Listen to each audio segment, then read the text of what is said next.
অহংকার প্রদর্শন করে চলে, যারা জমিনের উপরে দাম্ভিকতা নিয়ে চলে, পেয়ারা নবী সাল্লাল্লাহু আলাইহি ওয়াসাল্লাম তাদের ব্যাপারে বলেছেন যে ইহশারুল মুতাকাব্বিরুনা ইয়াউমাল কিয়ামাতি আমসালা যাররি ফি সুওয়ারির রিজাল, যে আল্লাহ রাব্বুল আলামিন কাল কিয়ামতের ময়দানে সেই অহংকারী ব্যক্তি যারা আছে, যারা দাম্ভিকতা প্রদর্শন করে চলে, তাদেরকে পিঁপড়ার ন্যায় আল্লাহ তাআলা কাল কিয়ামতের ময়দানে উপস্থিত করবেন। ইয়াখশাহুমুজ যুল্লু মিন কুল্লি মাকান, তাদেরকে লাঞ্ছনা তাদেরকে গ্রাস করে ফেলবে।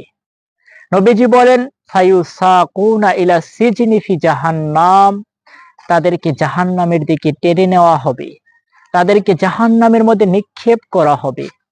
তা'লুহু আনিয়ার ওয়া ইউসকাউনা মিন উসারাতি মিন আহলিন নার তিনাতিল বাখাল, তাদেরকে জাহান্নামের গলিত পুঁজ, রক্ত, সেগুলা তাদেরকে পান করানো হবে।